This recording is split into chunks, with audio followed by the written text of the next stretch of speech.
ಎಲ್ಲರಿಗೂ ನಮಸ್ಕಾರ.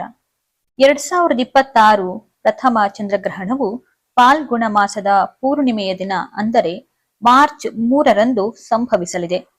ಈ ಬಾರಿಯ ಗ್ರಹಣವು ಭಾರತದಲ್ಲಿ ಗೋಚರಿಸುತ್ತಿರುವುದು ವಿಶೇಷವಾಗಿದ್ದು, ಇದರ ನೇರ ಪ್ರಭಾವವು 12 ರಾಶಿಗಳ ಮೇಲೆ ಬೀಳಲಿದೆ.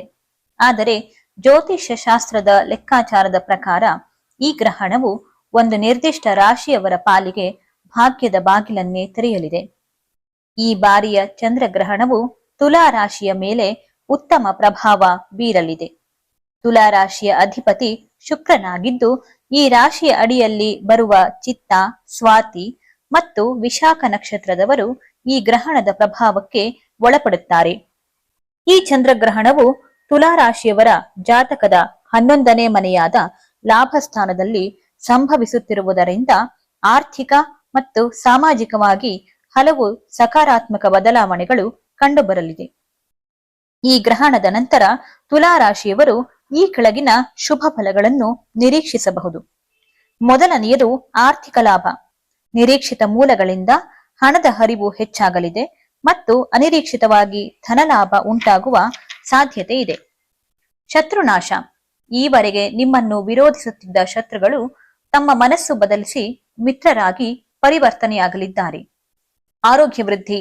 ದೀರ್ಘಕಾಲದ ಅನಾರೋಗ್ಯದಿಂದ ಬಳಲುತ್ತಿದ್ದವರಿಗೆ ಗಮನಾರ್ಹ ಸುಧಾರಣೆ ಕಂಡುಬರಲಿದೆ. ಬೌದ್ಧಿಕ ಶಕ್ತಿ. ಯಾವುದೇ ವಿಷಯದ ಬಗ್ಗೆ ಆಳವಾಗಿ ಚಿಂತಿಸುವುದು ಮತ್ತು ಸರಿಯಾದ ನಿರ್ಧಾರ ತೆಗೆದುಕೊಳ್ಳುವ ಸಾಮರ್ಥ್ಯ ನಿಮಗಿರಲಿದೆ. ಸಂತಾನ ಸುಖ. ಮಕ್ಕಳ ಕಡೆಯಿಂದ ಶುಭ ಸುದ್ದಿ ಕೇಳಿಬರಲಿದೆ ಮತ್ತು ಅವರ ಸಾಧನೆಯಿಂದ ಪೋಷಕರಿಗೆ ಹೆಮ್ಮೆ ಸಿಗಲಿದೆ. ರಾಜಕೀಯ ಯಶಸ್ಸು. ರಾಜಕೀಯದ ಕ್ಷೇತ್ರದಲ್ಲಿ ಗುರುತಿಸಿಕೊಂಡವರಿಗೆ ಉನ್ನತ ಸ್ಥಾನಮಾನ ಮತ್ತು ಆದಾಯದಲ್ಲಿ ಗಣನೀಯ ಏರಿಕೆ ಕಂಡುಬರುತ್ತದೆ. ವ್ಯಾಪಾರ ಪ್ರಗತಿ. ಉದ್ಯಮಿಗಳಿಗೆ ಹೊಸ ಹೂಡಿಕೆಗಳಿಗೆ ಯಶಸ್ಸು ಸಿಗಲಿದ್ದು, ವ್ಯಾಪಾರವು ವಿಸ್ತರಣೆಯಾಗಲಿದೆ. ಕಾನೂನು ಜಯ. ದೀರ್ಘಕಾಲದಿಂದ ನಡೆಯುತ್ತಿದ್ದ ನ್ಯಾಯಾಲಯದ ವ್ಯಾಜ್ಯಗಳಲ್ಲಿ ನಿಮಗೆ ಪೂರಕವಾದ ತೀರ್ಪು ಸಿಗಲಿದೆ. ಕೌಟುಂಬಿಕ ನೆಮ್ಮದಿ. ದಂಪತಿಗಳ ನಡುವೆ ಉತ್ತಮ ಅನ್ಯೋನ್ಯತೆ ಹೆಚ್ಚಾಗಲಿದ್ದು, ಪೂರ್ವಿಕರ ಆಸ್ತಿ ವಿಚಾರಗಳಲ್ಲಿ ಎದುರಾಗಿದ್ದ ಅಡೆತಡೆಗಳು ನಿವಾರಣೆಯಾಗಲಿವೆ. ಶುಭ ಫಲಗಳ ನಡುವೆಯೂ ಗ್ರಹಣದ ಪ್ರಭಾವದಿಂದ ಕೆಲವು ಸವಾಲುಗಳು ಎದುರಾಗಬಹುದು. ಅವುಗಳ ಬಗ್ಗೆ ಎಚ್ಚರವಿರಲಿ. ಮದುವೆ ಚಿಂತೆ, ಸ್ಥಾನ ಪಲ್ಲಟ, ದಾಯಾದಿ ಕಲಹ, ಖರ್ಚು ವೆಚ್ಚ, ಆಪ್ತರ ಆರೋಗ್ಯದಲ್ಲಿ ಏರುಪೇರು, ಲೆಕ್ಕಾಚಾರದಲ್ಲಿ ತಪ್ಪು ಇಂಥ ಘಟನೆಗಳು ಸಂಭವಿಸಲಿದೆ.